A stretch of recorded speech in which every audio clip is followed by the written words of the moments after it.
Hello, everyone. Good evening. It's Monday, June 20th. I am going live tonight because I just had an idea of what I can share with you on a weekly basis.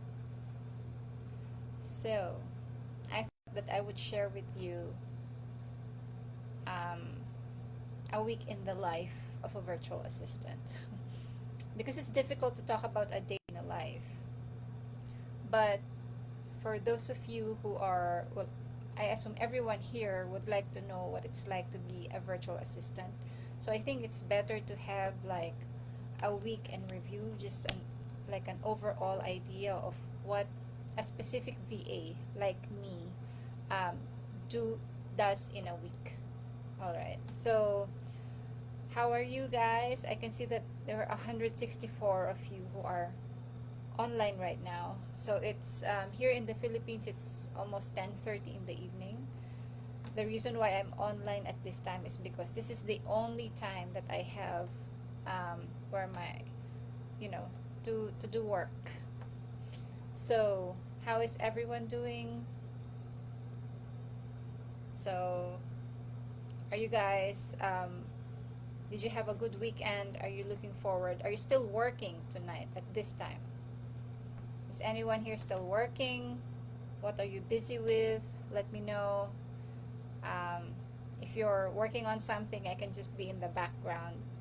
You can just listen to me as I share with you what I've been busy with, because I think this is going to give you an idea on what kinds of things that you can do as a virtual assistant, what work you can, or what work or services you can offer to your clients.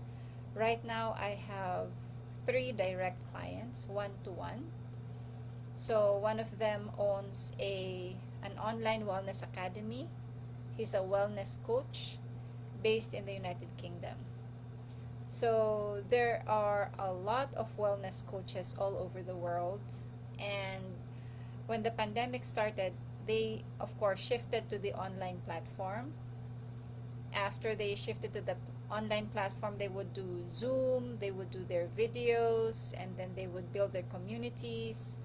Of course, they need support with the technical side of that. They would also need someone to make sure that their communities are engaged, that when people post things there, they get replied to. And then eventually, these wellness coaches would want to create courses, because sometimes when people trust you, they will say, "Oh, do you offer any courses? I'd like to learn from you." So there's a new need. The client, the wellness coach, will then now need help in setting up the online course because not anyone will be knowledgeable in that, right? And then if they want to promote it even more, they want someone who can help them with marketing, and then someone who can help with customer support, and then someone to help with billing. Okay, so the need of a wellness coach can be endless. They are a very good um, niche. Okay, so keep that in mind. A wellness coach does not just have to be someone who has studied psychology. This can be a person who helps people target their trauma, or lead a week retreat in the mountains. A wellness coach could be someone who helps you identify your stress, what do you call this, triggers, or they can help you address what's blocking you from making money. So these are the things that they do, and it would be best if you can work with someone whose business is aligned with your beliefs, because then it will be very easy, it will be joyful to work with them. And I am happy that I'm in the same situation. I found one. I thought it was just work, but the only thing that I had in common with this client initially was that his academy teaches Tai Chi, and I did Tai Chi when I was in college. I joined a club. Can you imagine? It was not a course. I'm not doing it now. I did it uh, 20 years ago, 30 years ago. No, 20 plus years ago, not 30 years ago. And then, yeah, that's what we had in common. And then we we subscribe to the same things, like we care for the environment. We're very positive. We like encouraging people. We're kind. So that's why it's so easy to work with this client. Okay, so my other one-to-one client is in the agriculture sector. So this client initially was one-to-one, literally, because I was his executive assistant for 5 years. And then now my role has evolved into project manager for the entire company. So I would help them with creating minutes for their executive meetings, management meetings, and I would be their go-to person for tech, for example, in managing their projects. So I help them transition from using just an Excel spreadsheet in tracking their projects. Can you imagine an entire company with almost 200 employees and 8 managers tracking their projects using Excel spreadsheet? So I transitioned them into using an online platform, Monday.com. So yeah, that's my current role with them now. So I'm involved with. I'm not just reporting to the owner of the company now. I'm also working with the CEO, and what else? I work with the managers. So there are ad hoc projects that I do for them. Like I spearheaded their website overhaul. I did not fix the website myself. I hired someone to do it. I wrote the copy for the website using the skills that I learned last year from a free copywriting course. Okay? So because of that, I made money, right? So be on the lookout for free courses. You'll never know where you can use them. I also help them with ideation, with projects involving people development. Okay. My other client is super part-time. She is a consultant. All right. She's based in the UK, and I help her strictly with tech support. So she wanted to offer a free webinar. I helped her to set up the landing page, make sure that the integration with ActiveCampaign works, so that people who sign up for her course are sent the emails. It's like an email sequence. They will receive emails over time, and then to make sure that they receive the proper information about the webinar, and then so that they're already in a segmented list. So that way, whenever the client wants to send an email to this targeted list, they will receive it. Okay, make sure that the links are working and things like that. Hi, Regina! You're still up! Hi! It's good to see you. Thank you for sending me a message. How are you? I'm doing a recap of the past week. What do you think about that? Do you think that's a good idea? Do you think that's going to help you guys? Alright, so I was just talking about my current one-on-one clients. So in addition to this, I also have clients for my associate VAs in the agency. So the way that my agency works is different from the way that traditional agencies in the Philippines work, whether they're owned by Filipinos or foreigners. In the other agencies, the VAs are treated as employees. So they get the benefits, they have a fixed monthly income, so they feel more secured. But with the way that I operate my business, it's more of a business partnership. So I will not be paying you a fixed amount. I will only tap you if there is a requirement for it, whether it's hourly based or project based. To work with me, I want to make sure that we are aligned, like we we have the same values, like you're someone who is honest, who is kind, you're fun to work with, um, yeah, and you're someone who is what do you call this, you have the initiative to learn new skills, you know.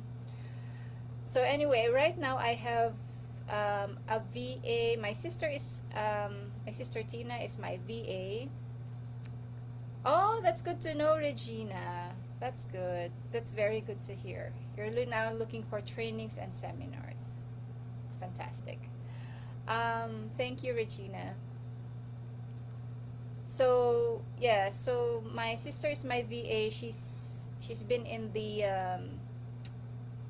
BPO industry for 10 years, and she used to think that the only skill that she has was limited to being a call center agent, until I tapped her to do some work for me, and that revealed, like, what's the opposite of a Pandora's box? Because a Pandora's box has all things evil, but with her, we uncovered all her wonderful skills. She's so smart, you know. She's such a fast learner. So she's also my go-to person when it comes to tech support, you know. So I only have one tech support right now. If you are someone who loves tech, please let me know, because I'd like to grow my agency, and what's keeping me from growing is because I only have Tina. As much as I want to promote tech support, because it makes, you know, more, we can charge higher for that, I cannot, because I don't have enough VAs for that field. Don't be afraid of tech, okay? And my other VA is Matt. He's based in the UK. He's British. Um, and I feel really like it's serendipity, because he happened to be quitting his very successful gig as an executive assistant, personal assistant to a world-renowned trainer. And then I caught it, and he was happy to work with me, and you know, he's an amazing guy, and you know, no problems working with him, and my client is also very happy with him. um, so yeah, that's that. And then I also have my go-to video editor, Mark. So I've been working with Mark, I think, for the past 3 years. So I've had other video editors before, but I found Mark to be super reliable. And you know, that's the key thing with Mark. He's super reliable. He would respond as soon as he can. He's very fast with turnaround times. He's super affordable, and he's humble. You know, he's humble.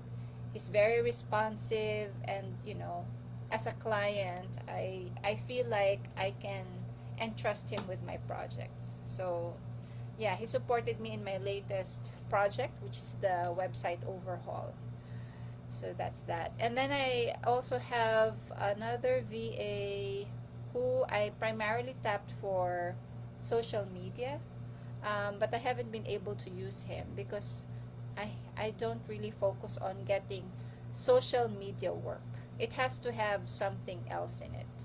Otherwise, there's too much competition with social media. So many people offer that. So um, you you you need to find another, like, skill to go with that, not just social media. Like, for example, now I'm looking for an email marketer, someone who is experienced with A/B testing. This is for my current client. We need to fill this role as soon as possible. um, Someone who's intelligent, very good with English, and we're looking to have this, even if it's part-time, to be a long-term thing, so that if I go on holiday, someone can, you know, fill in and answer the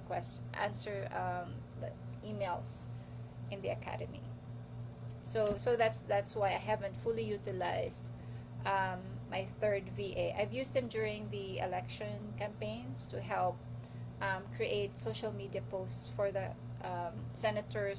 senatorial candidates that I supported.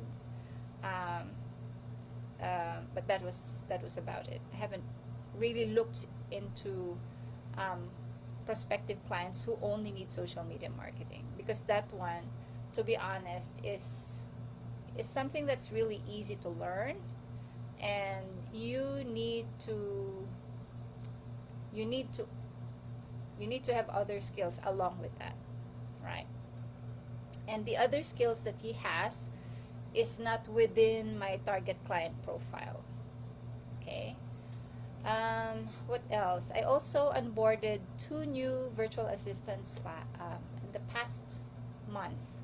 So one is a very good project manager. He has experience in construction industry. He's very detail oriented. He has good English.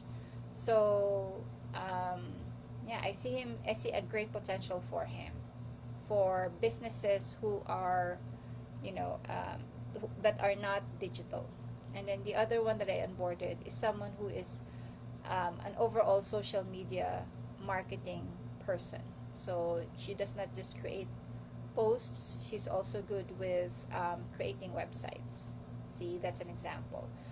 Right. So that's with the VAs that I have right now. I've submitted proposals for my two top VAs. And then, what else have I spent time on? So, the past week, I've done responding to email. So, just a note when you're doing email, um, like if you're managing a community, part of it is responding to customer emails. You can always, if the theme is common, like if they have the same questions all the time, then you can utilize the Gmail templates. If you're using Gmail or Outlook, you can utilize templates to make it easier. You can respond to them faster. But I suggest that if you can just do a little bit of, less than 30 seconds, a quick search on what the history with that client is, so that you can personalize your touch a little bit instead of just sending them a canned email. Because the worst thing really is if you've sent them that canned email over and over again. It's kind of embarrassing. So take a little bit of time to personalize the email, like, hi, it's great to get in touch with you again, how have you been, you know that kind of thing. And then when you're responding to emails, sometimes it would entail um, it would be about a technical problem. So is it a broken link? So you should know your way around the platform if you're also the one managing that platform. You should know the correct file to upload there. Also is where to upload it. So for example, in our case, it used to be hosted on a different address, and now we want to put it on Google Drive. So check with your client if you don't already know what file you need to upload, where that file is, the right version, where it should be uploaded, and where among the email sequences or landing pages can you edit that link.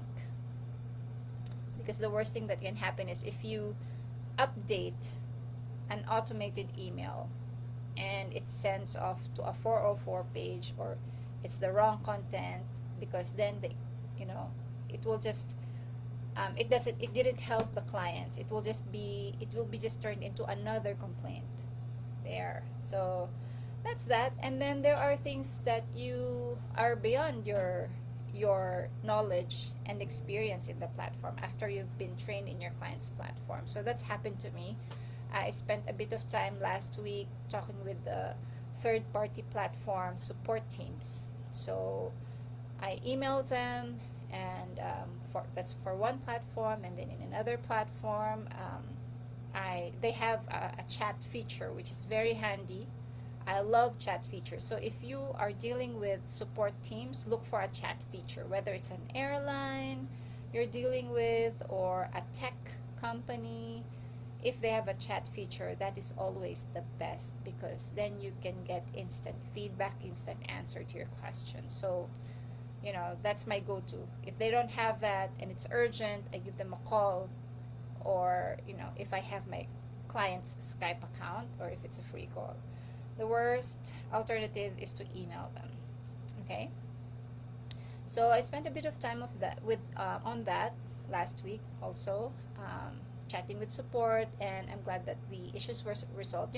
It's kind of a relief when you have issues and you have a resolution for it, instead of just that issue dragging on because it can't get fixed. The bug is, sometimes it can take months before you can have a tech problem resolved. But don't lose heart, because as long as you keep chasing it up, and someone will someone will respond, or someone will give you what you're asking for, even if it's not usually available. We've done that. Okay, so yeah, in addition to emails and chats, I've also reached out via their online community, because sometimes when your question is visible to the community, then the support people are more responsive, because they don't want to be seen as ignoring complaints or ignoring questions, so they respond quickly. So that's another tip for you. Don't forget, consider looking into their online communities and post your questions in public there.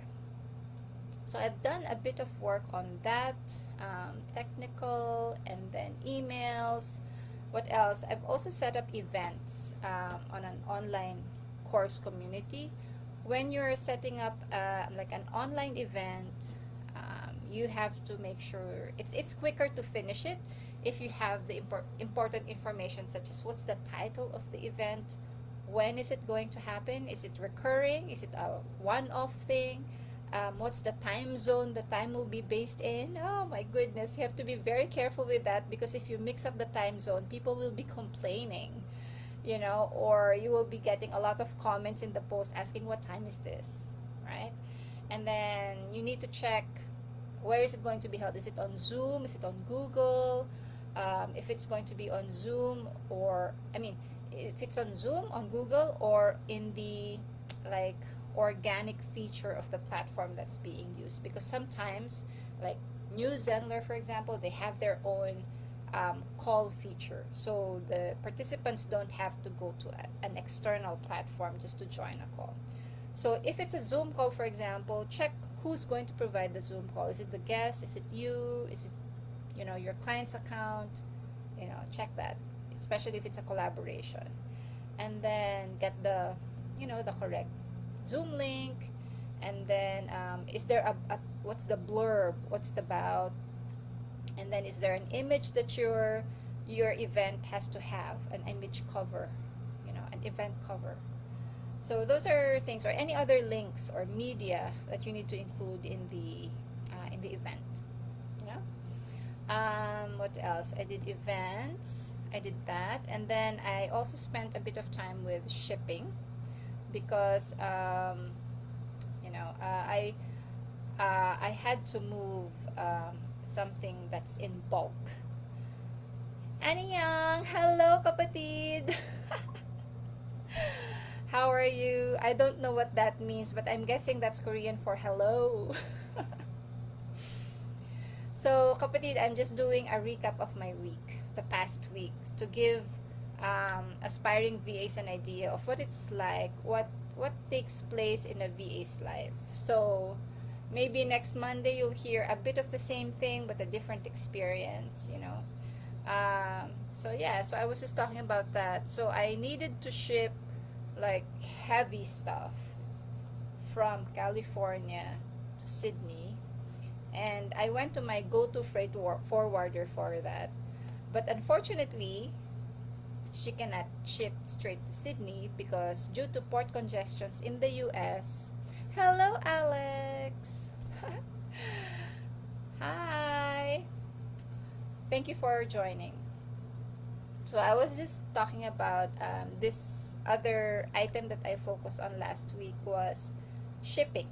For my client, I was to look for a way to bring the things that he bought from the US, from California specifically, and into Sydney. I have a freight forwarder that I've been using for years, because um, for items that are LCL, which means less container load. You will be shipping it via sea freight, but you're not putting an entire container. You're just going to put a bit of item inside someone else's container. So like it's like container sharing, all right?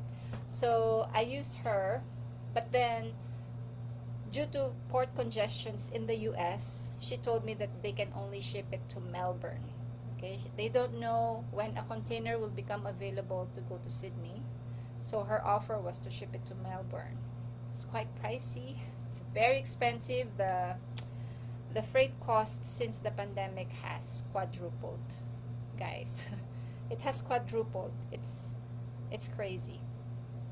So anyway, but they would be happy, once the cargo arrives in Melbourne, they can bring it to Sydney, to my client's door, for another, few $100s. So, what do you do when that happens? Like, if you get a quote from FedEx or from what else, UPS, their quote is so much more expensive because they base it on the weight and the dimensions of your packaging. This one is really heavy because it's made of metal. So what do? Do you go ahead with that? You tell your supplier, I guess go ahead, because I want that to reach my client as soon as possible. So you ask your client first. And that's what I did. And I told him, okay, so the quote is for this much, but it will be up to Melbourne, and then we have to pay an additional approximate amount to get it to your door. Um, the initial response was, yes, go ahead with it. But then he had an afterthought and he said, oh, wait, can you look into this other option? So the other option that he told me, I've been using that for years, but I didn't consider it for this one because whenever I would look there, their rate will be the most expensive. So I felt like it was a waste of time. So I didn't look there anymore. But when I did and did the calculations, it's like it is 500 Australian dollars more expensive, but they can ship it to Sydney, and they know they have a container compared to the other one that's cheaper. They have to ship it to Melbourne first and bring it to us. Okay, so I'm not the one to decide on it, but this is something that I can present to my client. Like, this is what we have. So it's up to you whether you want to spend $500 more or less.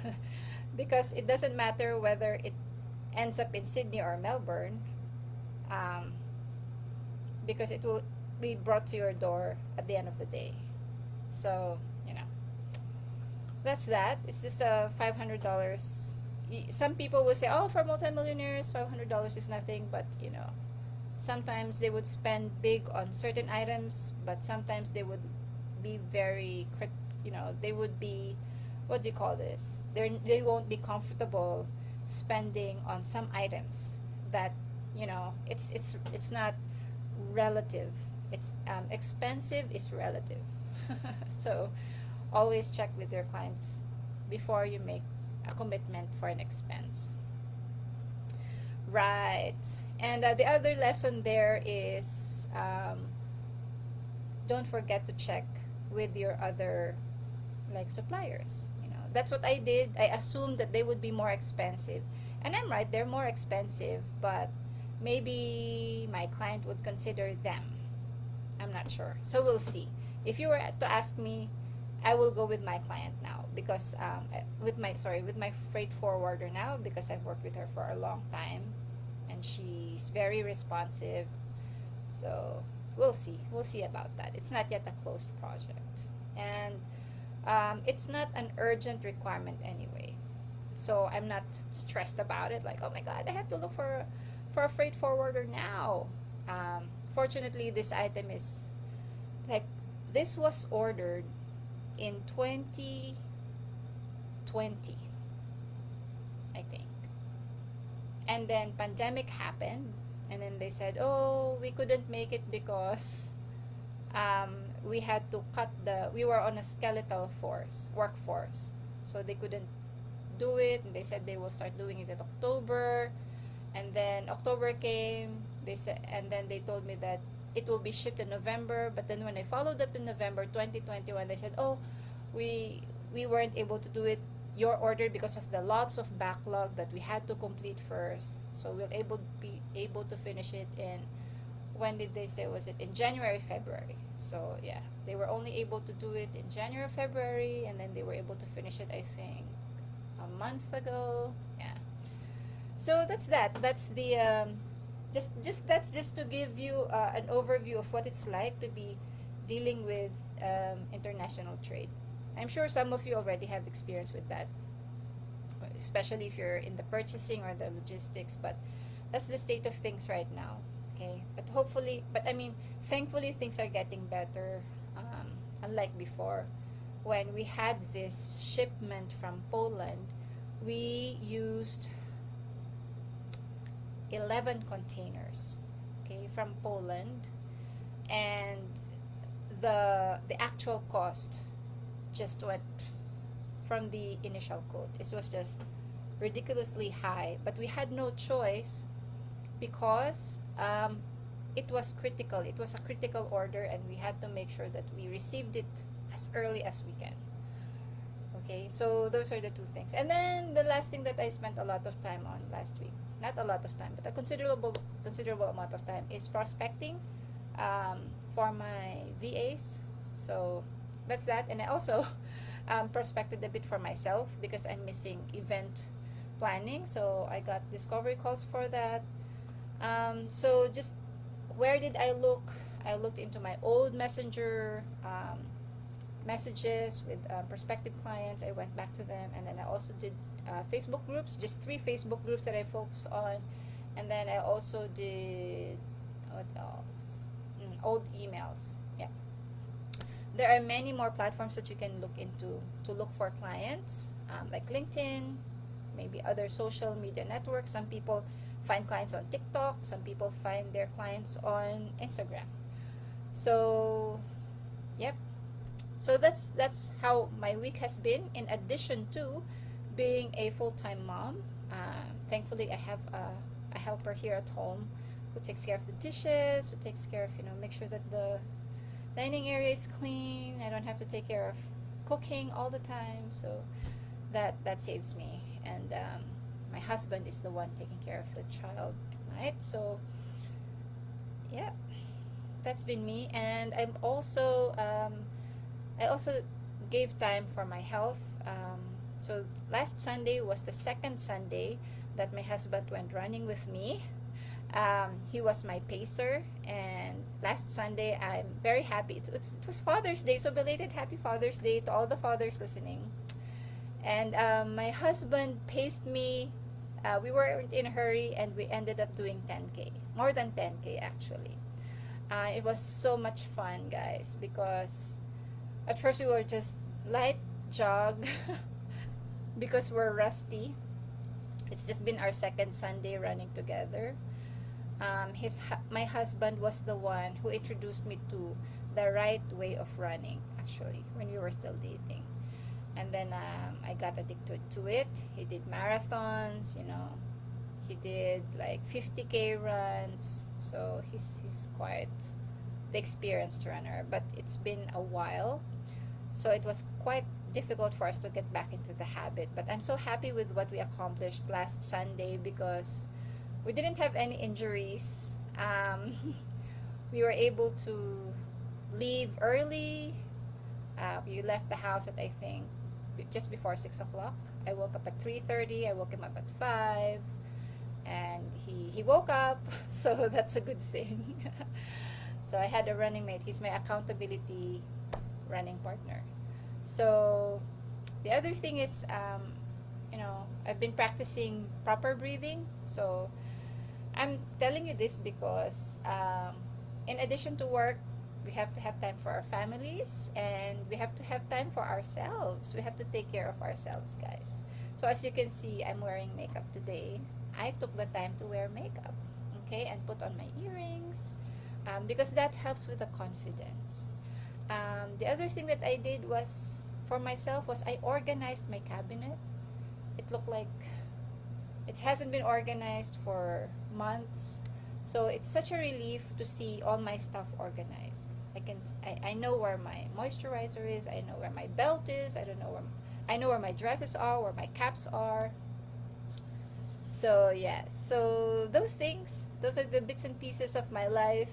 That's what makes me a virtual assistant, a mom, an entrepreneur. That's what happened to me. So I'd love to hear from you what you've been busy with last week.